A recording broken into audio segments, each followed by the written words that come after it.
Bonsoir à tous, merci de votre fidélité. Bienvenue dans Dites-moi tout, docteur. Les hépato-gastro-entérologues s'intéressent aux organes du type digestif. Ces affections sont nombreuses, mais on peut citer la gastrite, l'ulcère gastro-duodénal, la constipation, le reflux gastro-œsophagien, la dyspepsie, entre autres. Ces maladies font l'objet de consultations régulières en ce mois de Ramadan. Les personnes qui présentent des signes peuvent-ils gêner sans aggraver leur état de santé? Les explications avec nos deux spécialistes, notamment en l'occurrence docteur Kadiatou Diallo Ba, hépato-gastro-entérologue, et la Haj Alousseni Fadiga, islamologue, pour mieux cerner le sujet. Cher public, restez avec nous encore une fois.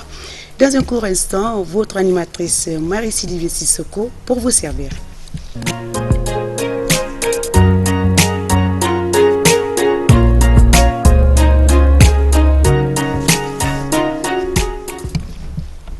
Retour en plateau, merci à Dr Kadiatou d'avoir accepté notre invitation. Et l'âge Fadiga Junior d'être là avec nous pour nous permettre à comprendre c'est quoi le thème du jour. Comme je le disais, il faut rappeler le thème, ça va porter sur le ramadan et les maladies digestives. C'est de ça qu'il s'agit aujourd'hui.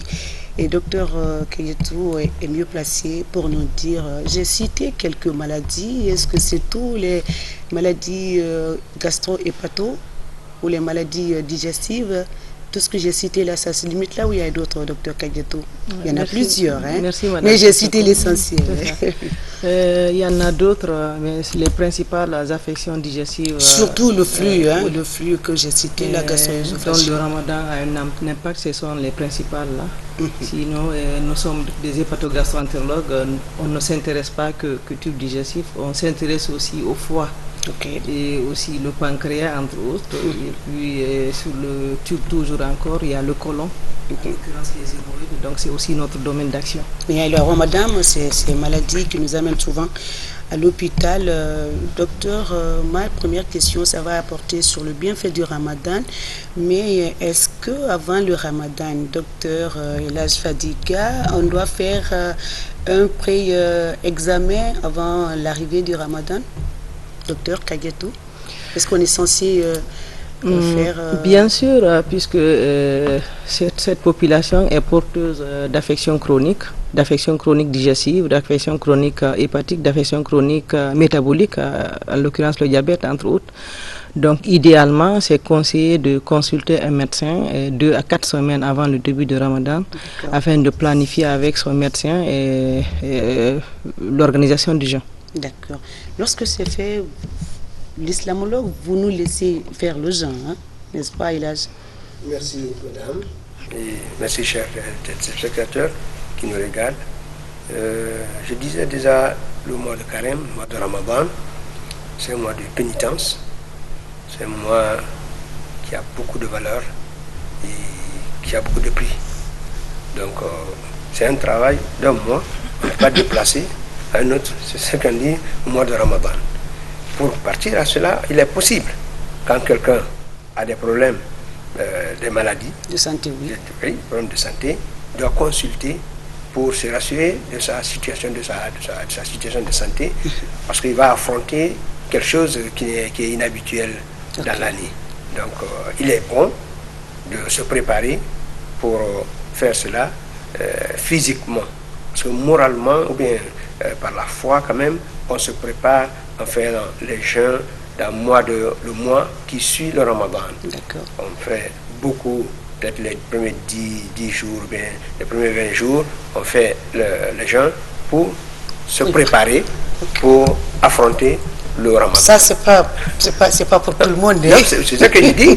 La santé aussi, il faut aller se consulter. Parce que ce que tu veux aller, c'est s'il y a des remèdes qui peuvent maintenant te donner la chance de faire pour que tu sois prêt. D'accord. Ben, je vous reprends Elhadj Fadiga. Le Ramadan donc est le mois saint. Il est obligatoire à tout musulman à l'âge et en bonne santé d'observer le jeûne, mais il s'avère que certains ont la volonté, mais leur santé ne leur permettant pas de faire le jeûne. Alors, nous avons donc les spécialistes, notamment Dr Kadiatou, pour nous parler un peu le bienfait du jeûne. D'accord. Effectivement, le jeûne, il a un bienfait sur la santé. D'abord, ça joue un rôle de détoxication des cellules, donc lui débarrasser de certains déchets parce qu'on se prive de certains aliments. Et aussi, certaines personnes qui sont en surpoids, s'ils mènent correctement le jeûne, ils peuvent, à la fin du jeûne, du Ramadan, de perdre du poids. Et aussi, même, il y a certaines spécialités comme en oncologie, par exemple, le Ramadan, le jeûne permet comment on appelle ça, ça rentre dans le processus de renouvellement du système hématopoïétique. Ça minimise aussi les effets indésirables de la chimiothérapie, donc ça sensibilise les cellules à la chimiothérapie, entre autres. D'accord. Ça, c'est quelques bienfaits du côté science. Les bienfaits du jeûne sur le corps humain. Merci, docteur, pour ça, pour cet éclaircissement, car le prophète, paix et salut soit sur lui, a dit dans un hadith, Soumu tasihhu, jeûnez, vous allez être en bonne santé. C'était depuis 1400 ans, le prophète a dit cela. Et il a dit dans notre hadith, Siyam junna. Le jeûne, c'est un bouclier. Le jeûne, c'est une forteresse pour vous garder contre les maladies et autres. Donc, le jeûne est, soi-disant, le charia islamique a toujours, quand il y a une loi, il y a une dérogation. Toujours. C'est ce qui fait que la charia islamique reste toujours elle-même. Parce qu'elle est amendée en elle-même. Okay. Parce que quand on dit que le jeûne vous est prescrit, comme ça a été prescrit au peuple antérieur à vous, il a dit, mais quand vous êtes en état de maladie et quand vous êtes aussi en état de voyage, vous laissez. Donc cela veut dire que la loi est là, mais c'est amendé en elle-même pour des conditions, des circonstances atténuantes. Donc la maladie vient en première position.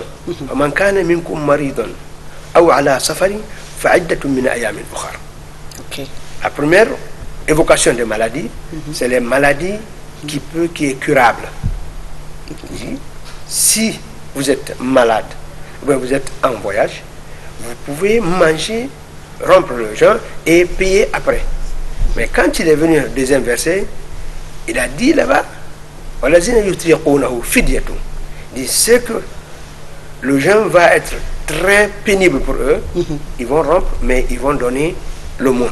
Donc on viendra sur ça, mais les maladies diffèrent.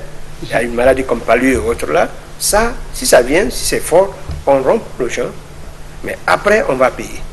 Mais si c'est une maladie comme on a dit, les gastriques et autres là, les maladies qu'on vit avec, ça aussi, il y a une autre traitement que Dieu a mis dans ça. Donc l'islam met toujours des lois, mais il met aussi au sein des lois une dérogation pour ne pas que, parce que Dieu nous connaît, nous tous. Donc, et ce que nous disons ici, quand quelqu'un est malade, Dieu connaît que tu es malade. C'est ce qu'on dit. Quand tu es malade, voilà. Quand tu fais semblant d'être malade, nous, on vous croit, mais il est là, il voit tout. Parce que tu fais pour toi-même. Tout ce qu'on fait, c'est le faire pour soi. Ce qu'on fait pour soi, on veut faire du mieux pour nous-mêmes. Car nous allons être payés de ça demain. Et si tu fais semblant, c'est autre chose. Donc la maladie a été prise en compte dans le jeûne et dans toutes les obligations religieuses. D'accord. Voilà. C'est intéressant. N'est-ce pas, docteur? Oui, très. Bien, de votre côté, on va parler de l'impact du jeûne sur l'organisme, sur les maladies dites digestives, docteur Diallo. Donc, comme on disait, effectivement, le jeûne, On fait le jeûne pour des obligations spirituelles, pour des obligations religieuses. C'est des pratiques ancestrales. Mais cependant, lorsqu'on est porteur des affections digestives chroniques, il faut faire très attention. Parce que le jeûne a un impact sur ces maladies. Par exemple, sur le reflux. On sait que le reflux, c'est la remontée acide du contenu gastrique au niveau de l'ésophage. Donc cette remontée se traduit par des régurgitations, par aussi une sensation de brûlure, qu'on appelle pyrosis. Et ce qu'on sait, en temps normal, il y a une sécrétion de l'acidité gastrique. Et cette acidité gastrique contient de l'acide chlorhydrique. Et cet acide chlorhydrique peut irriter la muqueuse.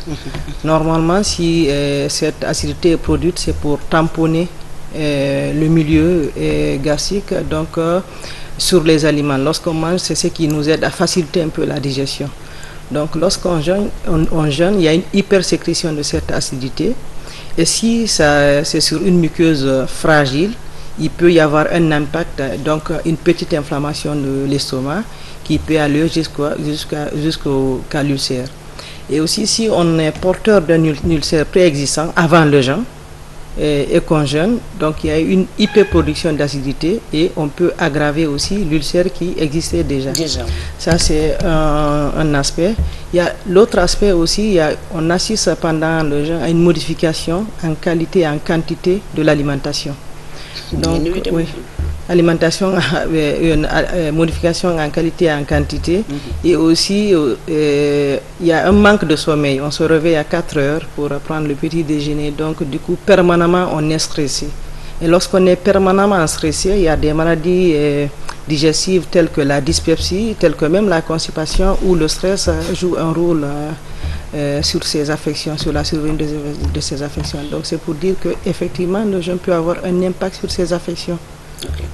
Et là, elle a mentionné un mot, on se réveille à 4 heures, il y a un changement quand même au niveau, pendant ce mois, et à 4 heures on se réveille. Et lorsqu'on se réveille à 4 heures, quelles recommandations vous pouvez nous prodiguer aujourd'hui?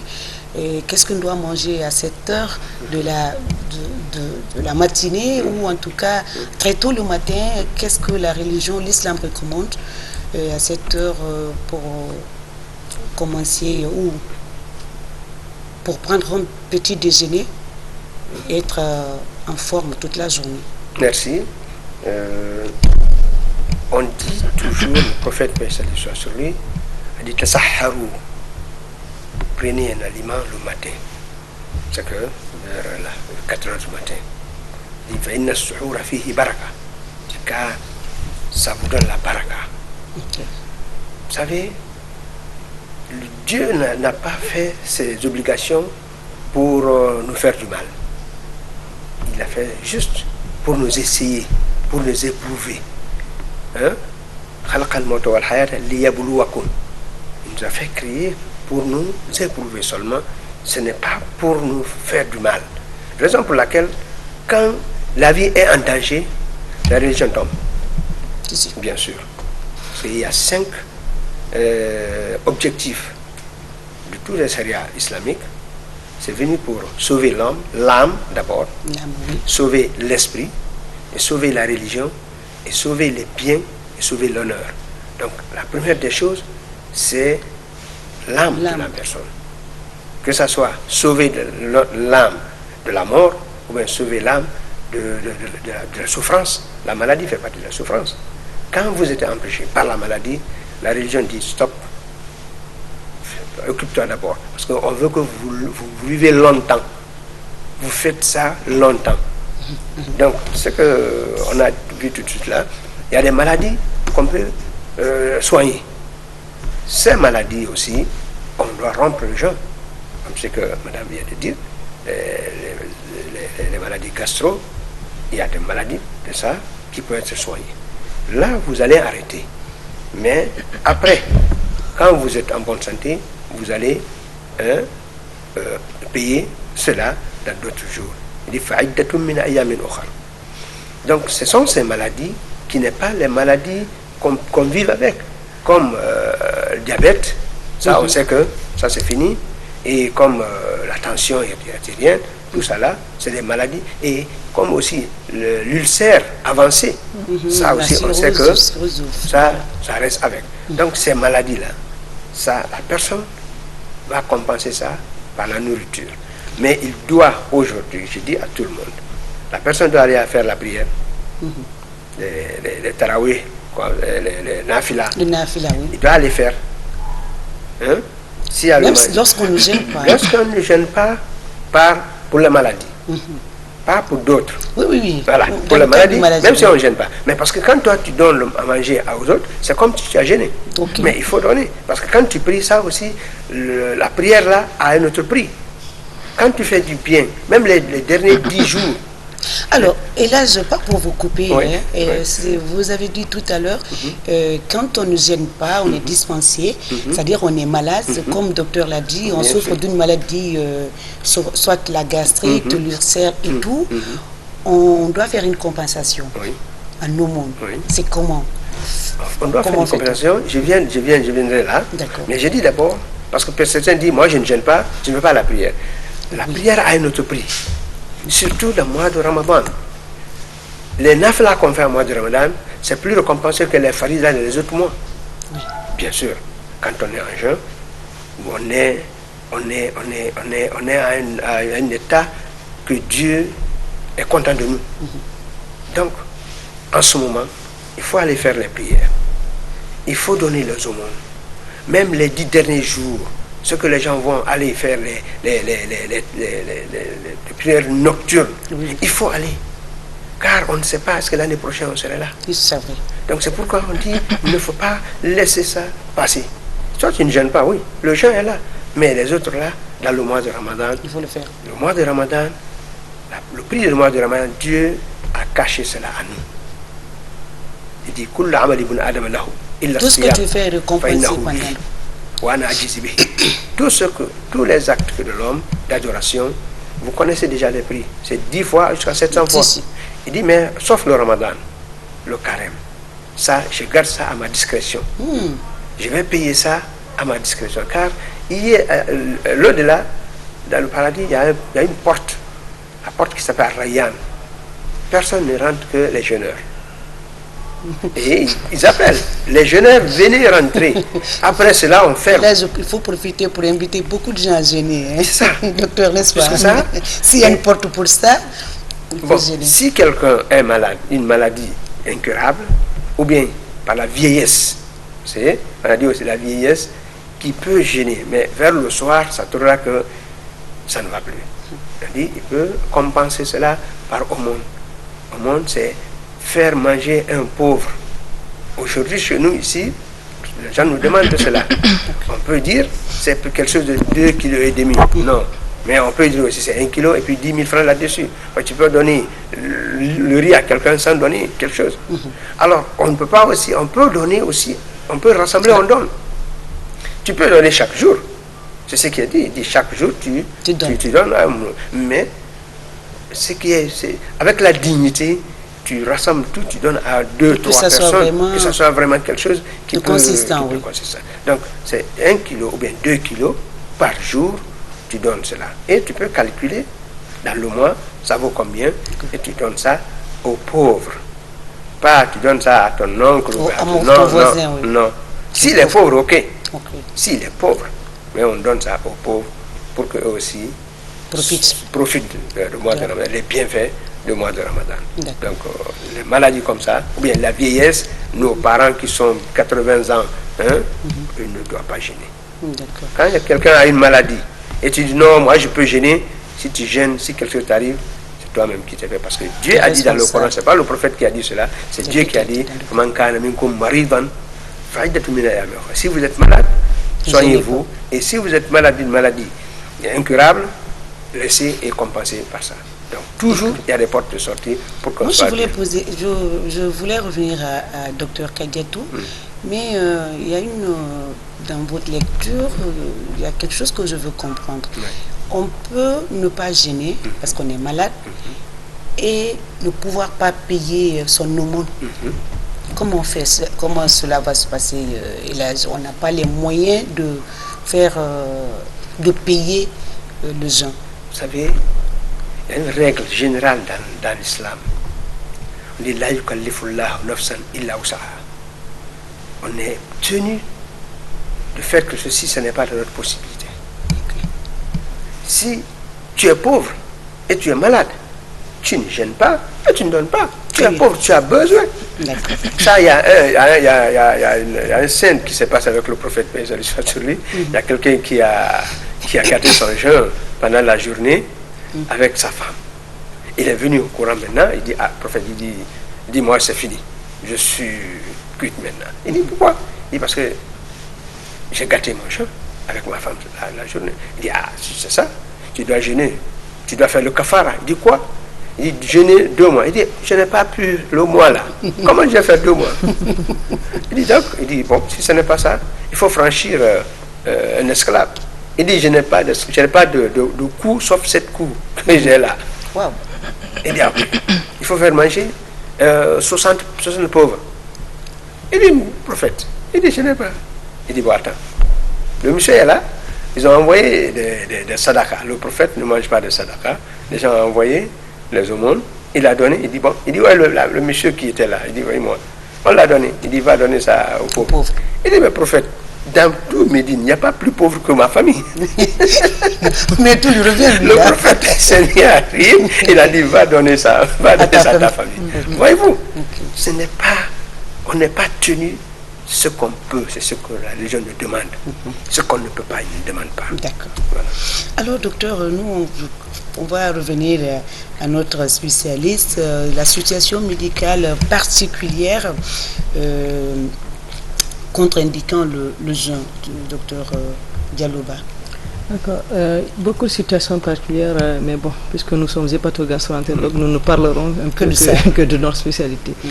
Donc, sur le plan hépatique, par exemple, les patients qui sont porteurs d'une insuffisance hépatique, qu'on appelle la cirrhose, une cirrhose décompensée, ne peuvent pas gêner.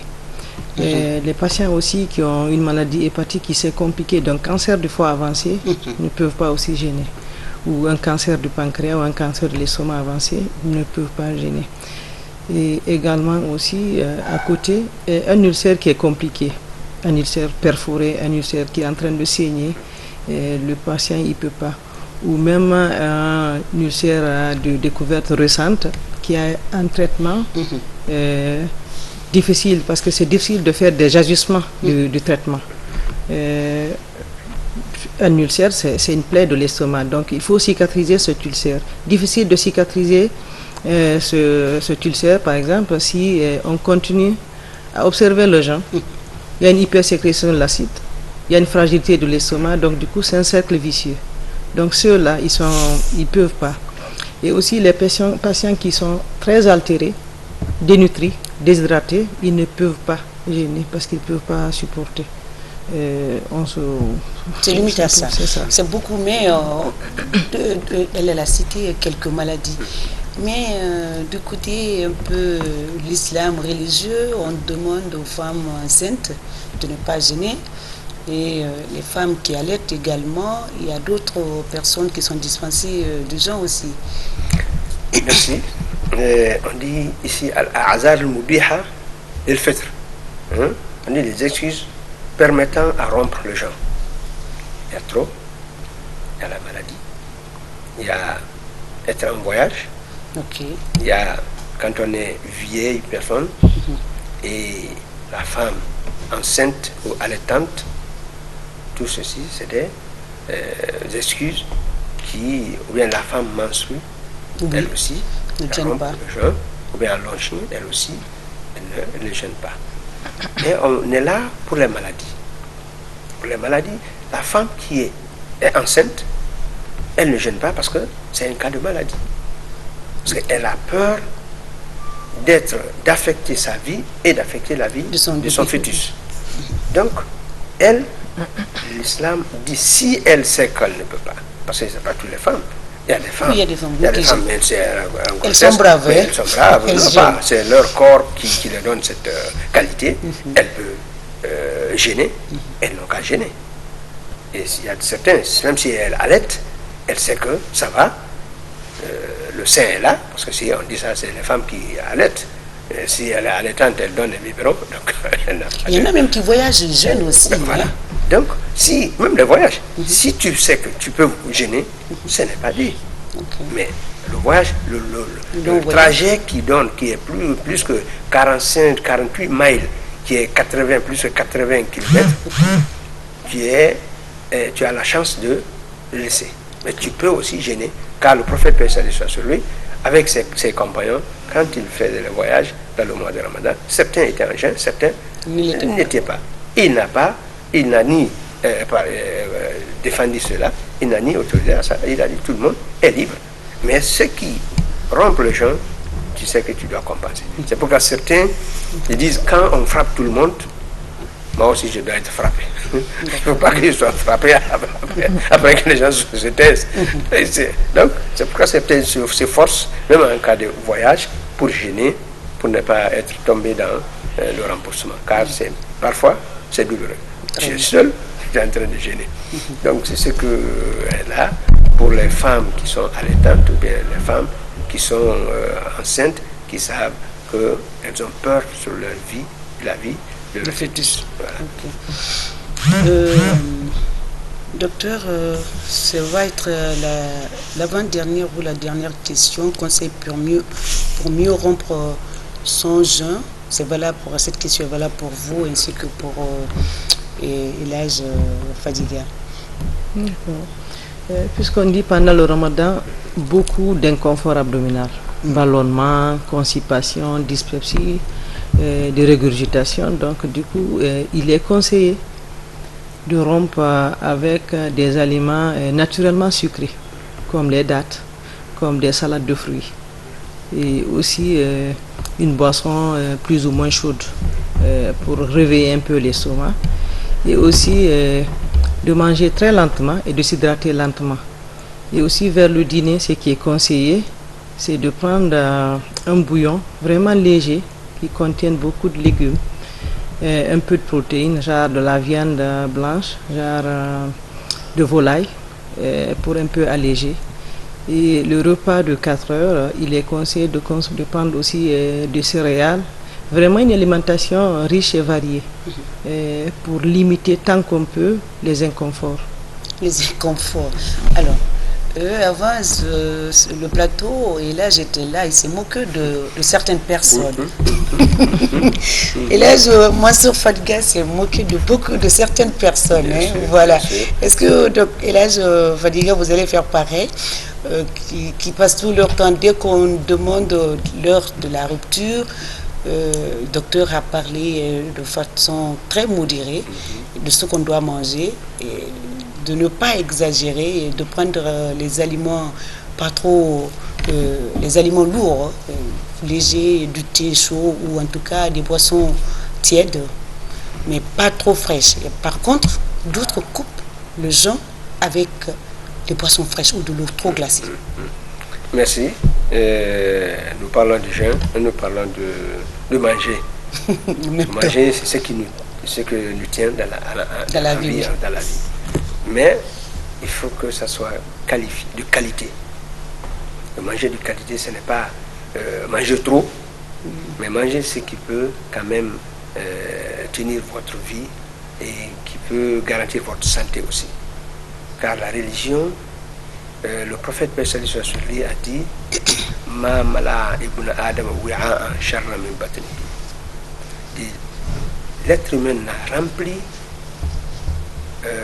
une vase qui est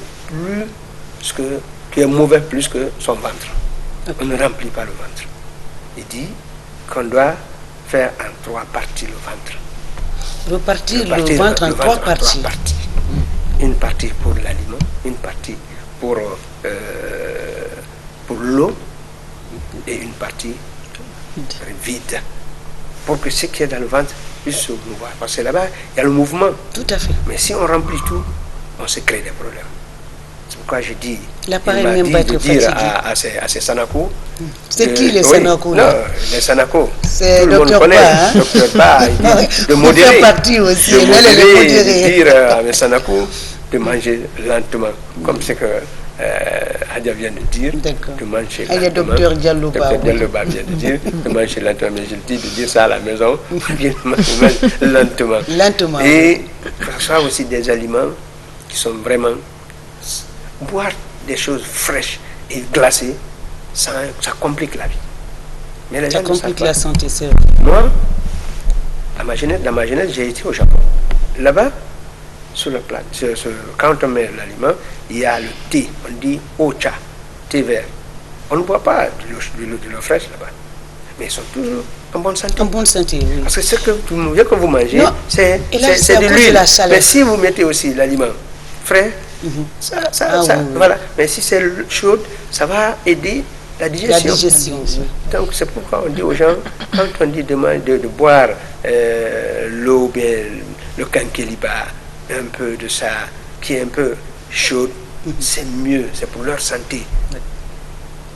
L'aliment frais et glacé, de s'éloigner un peu, parce que c'est pas bon pour la santé. Ce qui est bon pour la santé, c'est ce qu'on leur dit. Donc c'est ce qui est là pour ça. Ça va être la deuxième partie, j'espère. Le numéro est affiché, le 620 58 90 73. Vous pouvez donc contribuer à cette émission enrichissante en nous posant des questions avec nos deux adorables invités, Dr Kadiatou Dialloba et Elhadj Mansour, Elhadj Fadiga, Elhadj Fadiga Junior. Merci donc d'être là, chers invités. Docteur Kadiatou, on va toujours continuer avant le premier appel de conseiller, vous l'avez dit, de manger de façon modérée, pas remplir. Vous venez pas parler de compartimenter le ventre en trois, mais là je nous a dit il faut, c'est-à-dire une partie pour le repas, l'aliment, de l'eau, et une partie vide pour permettre à l'appareil digestif de bien faire son rôle. Voilà. Et docteur, j'espère que ce volet-là, ce point-là, la science, l'islam se recoupent. Oui, ça se recoupe, puisque ce qui est conseillé, c'est de fractionner les repas. Donc en fractionnant le repas, on ne se remplit pas trop le ventre. On mange juste un peu, quelques heures après, comme en temps ordinaire, les trois principaux repas, et d'éviter aussi les collations, et d'éviter aussi les aliments trop sucrés. Trop sucré, trop gras et trop chaud. C'est vraiment d'être au juste milieu. Juste milieu, mi-figue, mi-raisin, quoi. Il ne faut pas exagérer. Et soft, un peu de légumes, un peu de protéines, moins de glucides. Les fruits, vous avez recommandé ça aussi. Hein? Oui. Et puis du thé. Oui, mais parmi les fruits, ce qu'il faut aussi rajouter, c'est que, par exemple, pour la pomme, ça produit beaucoup de gaz. Donc oui, pendant le ramadan, il faut éviter puisqu'on est permanemment ballonné. Donc les fruits qui contiennent beaucoup plus d'eau. Beaucoup plus d'eau, papaye, orange, mangue. En fait, c'est la période ça hydrate beaucoup.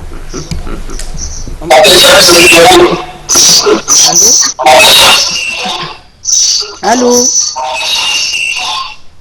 Allô? Allô, bonsoir. Éloignez-vous de votre poste téléviseur, s'il vous plaît. Ok. Bonsoir. Bonsoir. Votre nom, d'où vous nous appelez? Je vous appelle de Yataya. Vous vous appelez comment, messieurs? Je me nomme Kondé Ismaël. Je m'appelle de Yataya. Oui, nous vous écoutons, monsieur Kondé. Vraiment, je vous ai beaucoup écouté. Poser la question docteur, parce que quand on coupe bien avec le riz, est-ce que c'est bon pour la santé? Oui. Est-ce que c'est bon pour la santé? Avec la bouillie. D'accord. D'accord. Monsieur Kondé, son inquiétude, docteur, vous avez compris. Est-ce qu'on peut couper le jeûne avec du lafidi? C'est pas trop conseillé parce que dans le lafri, il y a des épices. Donc, les épices font partie des facteurs favorisants d'irritation de l'estomac. Donc, ce qui est conseillé vraiment, c'est des fruits qui sont des aliments qui sont naturellement sucrés. les absorptions lentes et ces La aliments. bouillie fait partie? La bouillie, oui, la bouillie fait partie. La bouillie, c'est sucré. Et aussi les fruits secs, c'est sucré, c'est naturellement sucré. Ça contient des sucres, absorption lente. Donc c'est ce qui est conseillé. D'accord. C'est parti. Et là, vous savez, ce qu'on dit ici, de rompre le jeûne, il y a 2 facteurs. Lesquels? C'est qu'une fois qu'on fait l'appel, que là je me suis fait l'appel, j'annonce, il est l'heure de la prière. Quand il dit cela, en ce moment, on ne doit pas manger du riz, on doit manger des aliments. Mais quand on finit de prier, là, on doit quand même manger. Oui. Maintenant, c'est manger. L'estomac est déjà prêt. Okay. Parce qu'on a il fractionné. faut couper, voilà, il faut couper après l'appel de l'âge, ou en tout cas après l'appel pour dire qu'il est l'heure de la prière. Il faut prendre quelque chose de léger. Voilà, oui, des aliments naturellement sucrés. Date notamment. Pour préparer l'estomac à recevoir. C'est ça, avec une boisson. Mais après la prière, on peut manger du riz, beaucoup. Mais non, comme on doit aller aussi à la prière, il faut aussi modérer. C'est ça, voilà. C'est ce qu'on a dit, il faut fractionner. Fractionner. Monsieur Colli, il faut fractionner. Avec du riz. C'est pas conseillé. Allô? Allô? Bon, il y a trop de bruit, on n'entend pas. Et là, vous l'avez dit, il faut fractionner. Et le docteur a dit la même chose. On va prendre allô? C'est parti. Et il y a une partie que le docteur a dit dans ces choses, que quand on est en jeûne, c'est bon pour les cellules. Il y a un docteur japonais qui a passé en 2016, qui a eu prix Nobel sur ça. Car jeûner 8 à 16 heures, ça fait recycler les cellules. Donc jeûner, c'est pourquoi dans l'islam, il est préférable de jeûner 2 jours par semaine. Les lundis et les jeudis. Les lundis et les jeudis. Et 3 jours par mois aussi. Les 13, 14 et 15e jours. Donc si on met tout cela, ça ne fait que renforcer notre santé. C'est pourquoi le prophète Faisal, je retourne encore, dit Soumu tasihou. Jeûnez, vous allez être en bonne santé. Ce n'est pas un illettré qui a dit ça. Scientifiquement même, ça s'explique. Si les conditions physiques le permettent. Oui. Allô? Allô, oui. Bonsoir, messieurs. Bonsoir. Votre nom, d'où vous nous appelez? Ça va? Très bien. D'où vous nous appelez? Il y a une question que je voulais demander là. Docteur a dit, en fait, le jeûne, scientifiquement et thérapeutique, même la religion, ça soigne. Donc, elle a rajouté, lorsque les conditions physiques vous permettent, il faut jeûner. Les 2 jours, les lundis et les jeudis, est-ce que il faut le faire à un certain âge, l'âge Fadiga, ou bien lorsqu'on a l'âge de jeûner, on peut commencer? Il n'y a pas de limite, mais il y a quoi? Il y a la condition. Oui, les jeudis. Votre condition de santé vous donne. Certains pensent que le grand mois, c'est le Ramadan. Oui. Les lundis, les jeudis, c'est pour vous, les islamologues, ou ceux qui sont allés à la Mecque. Oui. Qu'est-ce que vous pouvez dire, un petit mot par rapport à cela? Je dis cela, le jeûne est très bon. Le prophète paix salut sur lui. Ces 2 jours-là aussi ont un prix? Beaucoup. D'accord. Beaucoup de prix. D'accord. Le jeudi et le lundi. Et les 3 jours aussi pendant le mois. Et le jour de Arafat. Oui. Le jour de Arafat. Et le jour de 9e jour de 9e et 10e jour de Yom Kippur. D'accord. Ça, c'est des jeûnes que l'islam nous a recommandé de faire. Parce que c'est plus ça porte beaucoup dans notre balance. Allô? Allô, oui. Bonsoir, madame. Allô? Allô? C'est parti. Voilà. Voyez-vous, les 2 jours ou bien les 3 jours, le prophète a recommandé cela. On l'a demandé, pourquoi vous jeûnez lundi et pourquoi vous jeûnez le jeudi? Il a dit jeudi, c'est la fin des œuvres de la semaine. Et c'est ce qui va être porté pour la semaine. Là. Et je veux que le jeûne soit mis sur ça.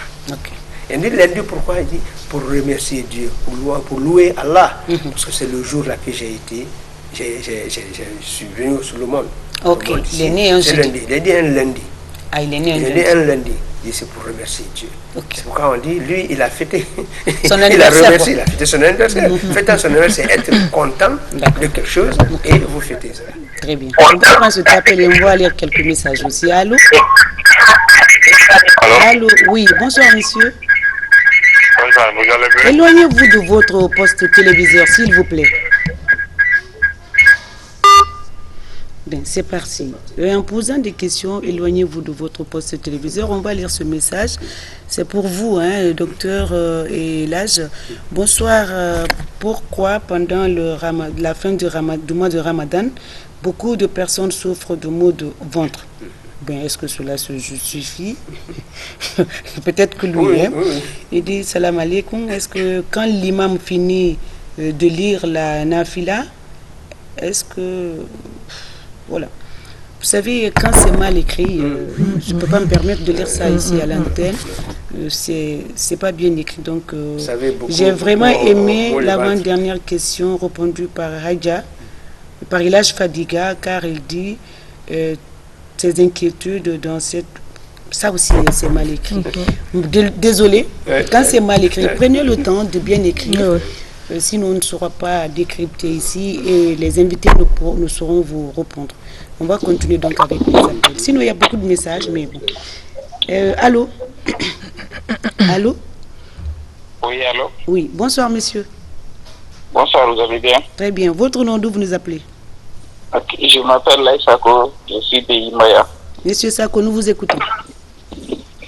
Je suis à Yimbaya. Nous vous écoutons, monsieur Sako, Yimbaya, oui.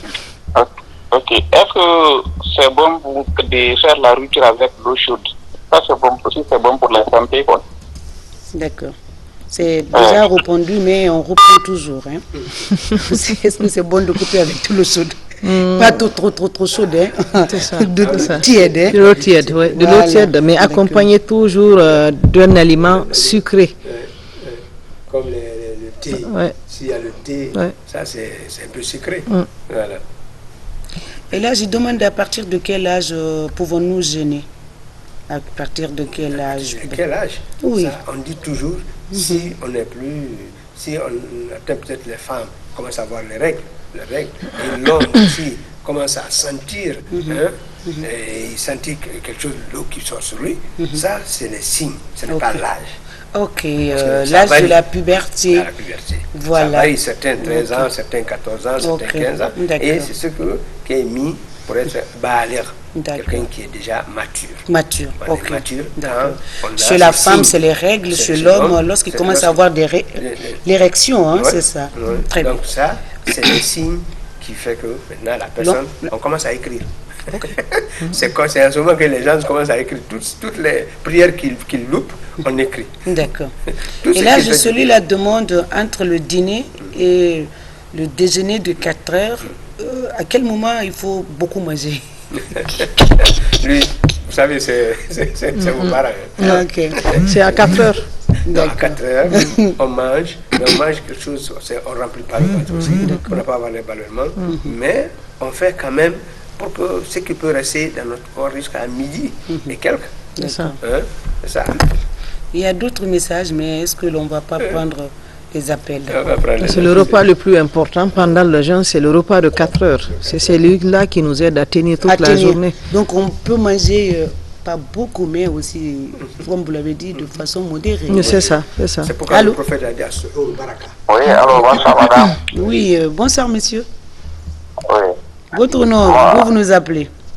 Banaro Youssouf, je vous appelle de Toussaint. Oui, nous vous écoutons, monsieur. Oui, j'aimerais demander à Elage, Mansour, quels sont les bons actes à poser pendant le mois de Ramadan? Ok, on va profiter. Et ici, c'est pas Elage Mansour, hein, c'est Elage Fadiga tout court. Allô, ici, nous Fadiga, ok. Elage, rapidement avant Rapidement, les bons actes, c'est d'abord le jeûne. D'accord. Parce que c'est le mot. Et le Coran. Lire le Coran. Parce que le Coran est descendu dans le mois de Ramadan.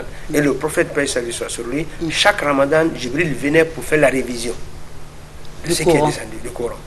C'est pourquoi il est recommandé de lire beaucoup le Coran dans ce mois de Ramadan. Car l'au-delà, les deux avocats que nous avons, c'est le jeûne et le Coran. Ils sont avocats. L'autre dit, je l'ai privé de manger la journée. L'autre dit, la nuit, je l'ai privé du sommeil. Il me lisait. Donc Dieu pardonne ses péchés.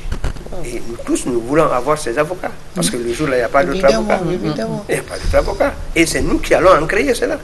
Donc, cherchons à donner des bons arguments à nos avocats pour qu'ils puissent et aussi donner le monde. Le prophète Païs dit Kana Ajwad. Kana Ajwad fi Ramadan. Le prophète était généreux. Était généreux. Mais dans le mois de Ramadan aussi, il était plus généreux. Augmenté. Sa générosité. Oui. Et on trouve que dans certains pays, les gens gardent les aliments, de l'argent, tout en mois de Ramadan. Parce que c'est des gens qui savent investir. Quand tu donnes quelque chose dans un autre mois qui n'est pas de mois de Ramadan, peut-être ça peut te rapporter 700 fois. Mais si c'est le mois de Ramadan, ça te rapporte 7000 fois. Alors, dans quel marché tu vas? Ramadan. Dans le marché de Ramadan. C'est pourquoi le marché de Ramadan. Ils gardent l'aliment, ils gardent beaucoup de choses. Maintenant, ils viennent. D'accord. On va prendre encore ce autre. Allô? Allô? Le poste téléviseur. Oui, je ne cesse de répéter poste téléviseur, mais bon. Il y a d'autres messages. Salam alaikum. La nafila à 20h est celui qui fait les 3 heures. Quelle est la plus méritoire? Qu'Allah nous en récompense. Bon. Et là, je vous ai compris la question. Il parle ici de la nafila et tahajjud. La nafila et les prières qu'on fait les 10 derniers jours, ce qu'on fait la nuit. C'est que même si tu peux prier toute la nuit, autant de fois que tu pries, tu es augmenté en prix, en récompense chez Dieu. Voilà. Mais on conseille seulement aux imams d'être modérés dans les prières de nafila. De ne pas être long. Les versets. De ne pas être long, car le prophète paix salut sur lui, une fois, il y a quelqu'un qui est venu se plaindre contre Salman. Il dit, il nous tient debout. Longtemps, il lit des versets. Long. Le prophète, Salman a dit, il a mes créances. Le prophète a dit, Salman, tu veux faire fuir les gens de l'islam? Il dit, tu n'as pas de petits sourates? C'est avec ça. Car derrière toi, tu ne sais pas, il y a des malades, il y a des femmes qui ont des enfants. Il faut avoir ça, il faut regarder derrière. Donc il faut être modéré. La prière et à la maison chez toi, le prophète faisait 2 rak'ah par nuit. Quand il se tient debout, il peut lire tout Baqara. C'est quelque chose de 283 versets. Tout Baqara. Et parfois, il va aller Baqara et Nisa. Il lit tout cela. Parce qu'il est seul chez lui. Mais dans ses prières avec les gens, il était très modéré. Dans la prière. Donc, ce que je dis à mes frères qui sont des imams, d'avoir pitié aux gens qui sont derrière, de ne pas les faire fuir, parce que demain, si tu viens aujourd'hui, les peuls vont fuir. Hein. Ah, les peuls, hein. Vont fuir. Ah, d'accord. Voilà. Dans la salle, il y a beaucoup de pèlerinages. D'accord. Non, docteur ne fait pas partie. Il y a quelqu'un qui vous demande de l'âge directement. Bonsoir. C'est Kamara Alassane, depuis Hermakono. J'aimerais demander à l'imam Fadiga, est-ce que l'on peut rester sans prendre le petit déjeuner de 4 heures pour le jeûne? J'ai dit, on prend cela pour avoir un aliment. Mais il y a certains qui disent, si je prends ça, ils ne supportent pas. Je ne supporte pas. Ça n'a pas d'effet sur le jeûne. Mais on dit seulement, il faut prendre même un gorgée d'eau. Oui. Une date, gorgée d'eau, tu prends ça, parce que le prophète, c'est dans son sunna, il dit, prenez le petit déjeuner d'écart, c'est le baraka dedans. Donc si tu ne peux pas prendre les aliments, ça te gêne, mais tu peux prendre un thé, tu peux prendre de l'eau, ça quand même, ça va. Ok. On va prendre. Et les questions. Allô? Alors? Oui, bonsoir monsieur. Bonsoir, vous allez bien? Très bien. Votre nom, d'où vous nous appelez? Mon nom c'est Demba Fadiga depuis Conakry. Demba Fadiga, d'accord. Bon, j'aimerais savoir la différence entre Kabla et Bada. Kabla et Bada. Ok.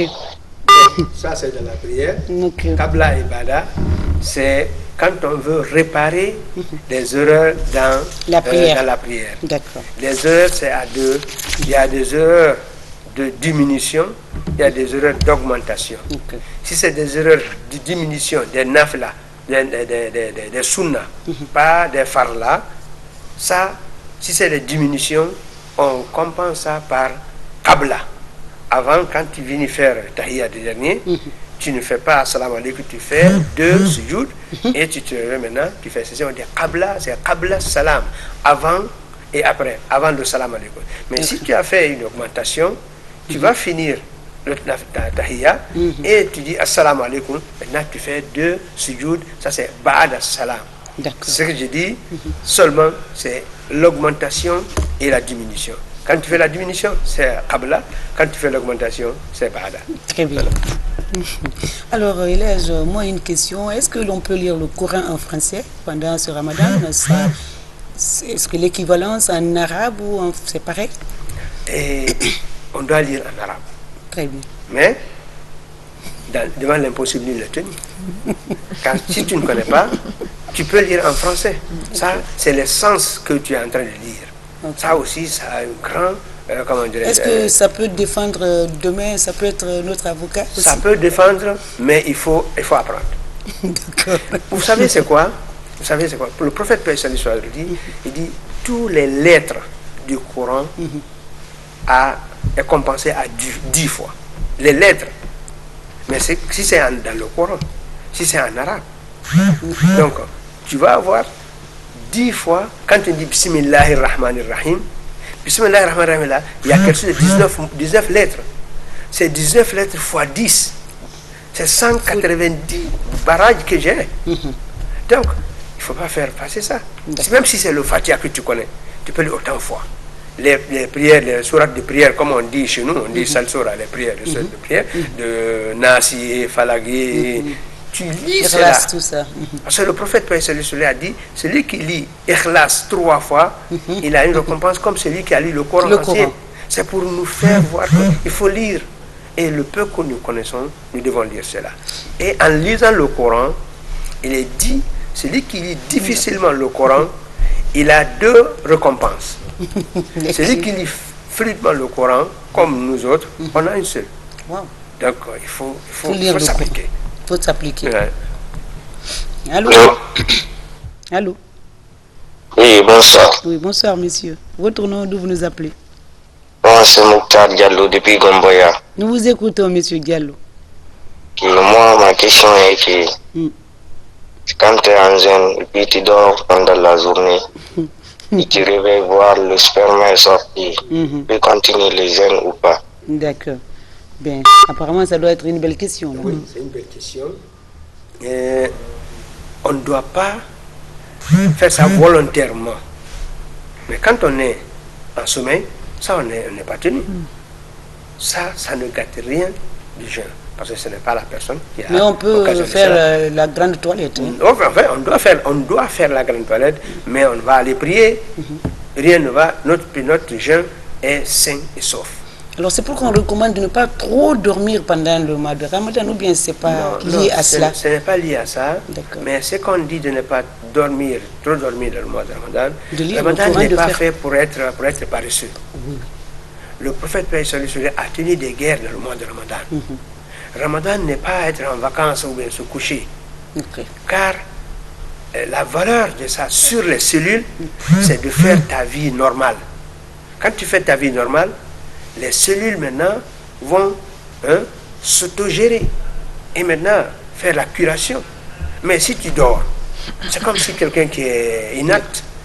Donc c'est pourquoi on dit... Oh, ça a l'air intéressant, docteur. Le dernier mot, on va se dire au revoir. Et puis, on va remercier quelques téléspectateurs et téléspectatrices rapidement. Et la semaine prochaine, on annonce le thème. D'accord. Merci Madame Sissoko.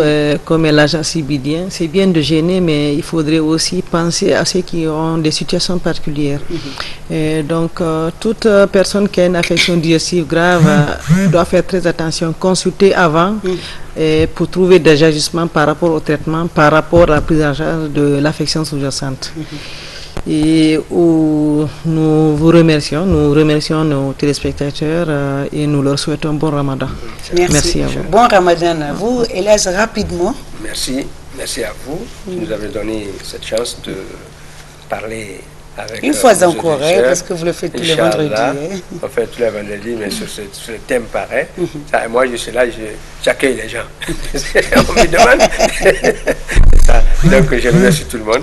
Et Inch'Allah, on aura le temps de débattre sur la car la religion, le jeûne est très précieux. Très précieux. Il faut demander tous les contours, tous les petits détails, car quand tu perds une journée, c'est que tu as perdu beaucoup. Il ne faut pas perdre une journée. Voilà.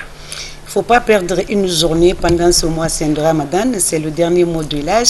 Et merci à Dr Kaguetou Diallo Ba d'être là et de répondre à nos différentes préoccupations, ainsi que l'âge Alouissène Fadiga. C'est pas moi sur Fadiga, c'est Alouissène Fadiga. Et merci à l'équipe du jour, c'est le Ramadan, ils sont là nombreux à nous accompagner.